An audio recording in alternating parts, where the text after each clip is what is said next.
Hey guys, what's going on? Spear from speermethod.com and Julian Fox from julianfox.com. That's with 2 X's. It's more porno that way. Porno, yeah, pornographic. 1 X is left out, and that's for him. So I hear you've been awfully busy recently.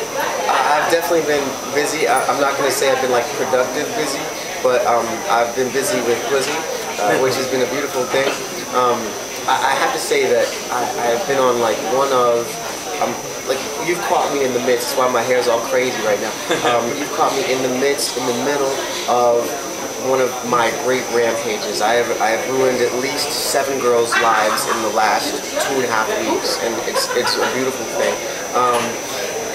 I haven't been sleeping well, and I haven't been working, but I don't care because it's been just absolutely amazing. But so you're getting the results in the pussy side of things, right? In the women's side of things, and you're like all over the place in the business side. You haven't had time for that. Well, because I know you know that you know, if you are on one of those streaks or one of those rampages with ladies, it's actually extremely time consuming. Yeah, it takes your whole life up, right? You're like with women all the time, and then like you have no time for nothing. I came up with like a theory to mathematically cut women out of my life for it. So right, okay, well, kind of funny. There you go, because you see a lot of time like pickup artists like are selling like the concept of selling products. They're basically saying, oh, you know, achieve this amount of success with women and this many women in only 5 minutes a week or something. It's fucking bullshit, man. Okay, you gotta walk. I don't even walk girls to the bus stop that's near my house, okay? I'm just like take a left, then take a right, and still it's extremely time consuming because you lose the next day, or you might have been drinking the night before. You're up all night, right, you sleep during the day. The 3 minutes of sex, that takes, you know, if you're having enough of it, 5 times 15 minutes. Right, yeah, exactly. Yeah. It starts to add up over time, so. Very cool. So what kind of tips can we give the guys out there to have that kind of success, or at least get to that level?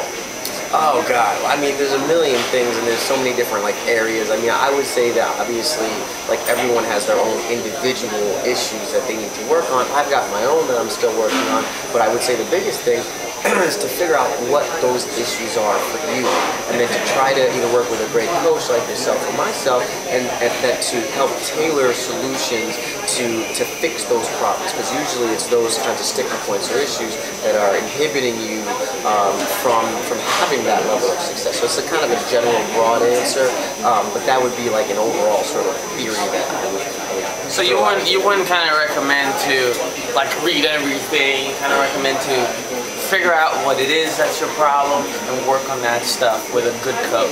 Well, I think reading everything is great, but I think figuring out what it is that you need to work on is more important. And what's even more important than both of those things is getting out there and actually doing it. Too many guys fall into the bookworm. I'm going to read this, I'm going to go to this workshop, and just do that over and over, when in actuality, if they just spent half that time in the fucking field, going out there and just practicing, getting experience, getting feedback from women, that they would progress at a much faster rate. So it's a trap you can fall into. I don't want to say don't buy Spear's products, don't buy my products, buy them, but also, you know, be diligent about going out and putting the theories into practice. Awesome. So you guys heard it here, right? Is you have to go and practice.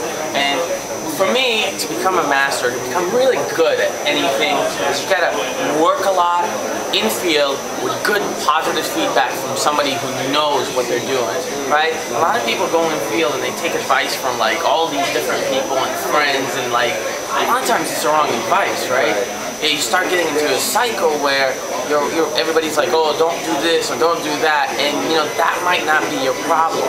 So the first thing I would do is kind of look up who you're really good with, right? Like who's really fits your coaching style, right? Well, Spear, you bring up a really important point, and it's something that I think has been getting me in trouble lately because I've been talking about it. But what it sounds like you're talking about is something that I've been talking about recently, which is the fact that this industry, there's no barrier to entry. Anybody can throw up a web page and say, I'm a pickup guru, listen to me, here are my theories. That's it.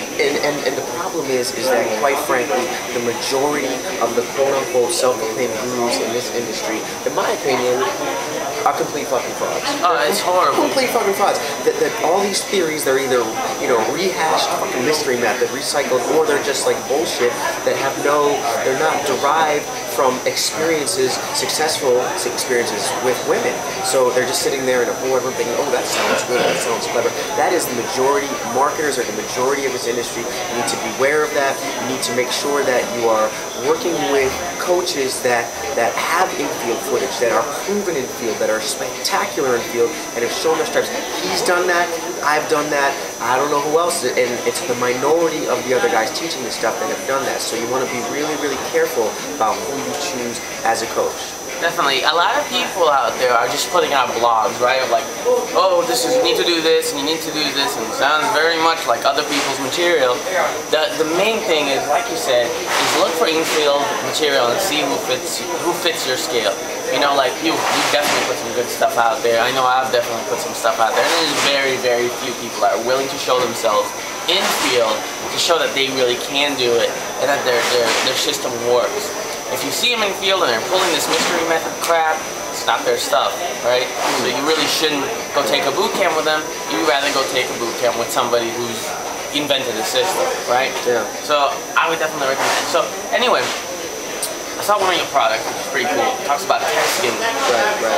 And this is a huge part, right? After you get the number, what the hell do you do? And a lot of people have that problem. What the hell do I do after I get the number? So can you give them a quick tip to kind of like, you know, I wouldn't say, describe the book because there's so much stuff in there. Right. It's 4 DVDs, it's 3 CDs, it's crazy. It's the product is called No Flakes, but I'll say that, give you a couple of some content from No Flakes.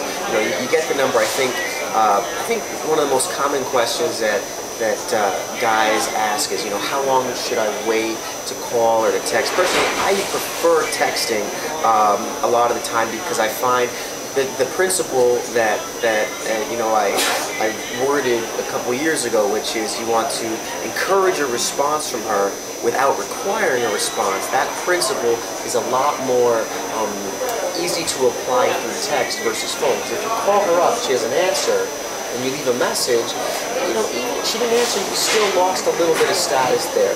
Whereas, conversely, if you text, but you don't ask a question, it's a statement or it's something that's intriguing to her, but doesn't require a response from her, and she doesn't respond, you don't actually lose any status. And so it's a really effective concept to apply to really anything that you're doing that's in the follow-up phase of game, follow-up being phone game, text game.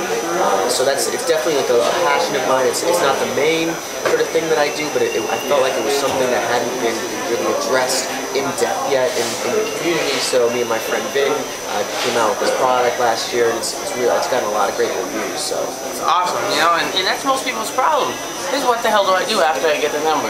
Sometimes you'll find when you go out in the field and you keep getting numbers and keep getting numbers, it becomes, you've got tons of numbers and you don't know what to do and you don't know how to follow up without losing value. So that's a great tip. So this is not bullshit. Half the girls that I have had sex with in the last 14 days, half of them, and it's like 5 or 6, I don't even know what it is. I don't even have their phone number. I don't have their phone number. And so, if you're being really aggressive and you're just a beast, animal, crazy infield beast, then, it's not necessary. But yeah, that's right. Guys put way too much focus on getting numbers. If you see infield footage out there and it's all about getting the number, is that really the most compelling infield footage? I want to see something. I've seen some crazy shit that you've done. I know I've done some crazy shit. So, don't put so much emphasis on the number because, you want to get solid phone numbers. There's a difference between a solid phone number and a hollow phone number, or just a regular number. So, just an idea to keep in mind, right? Well, it's a great thing. So, guys, don't ask questions. Make intriguing statements. No Flakes is awesome. You can get it at julianfox.com. 2 X's, not 1. Not 3. And we'll bring you something else a little bit later. See you guys later. Bye.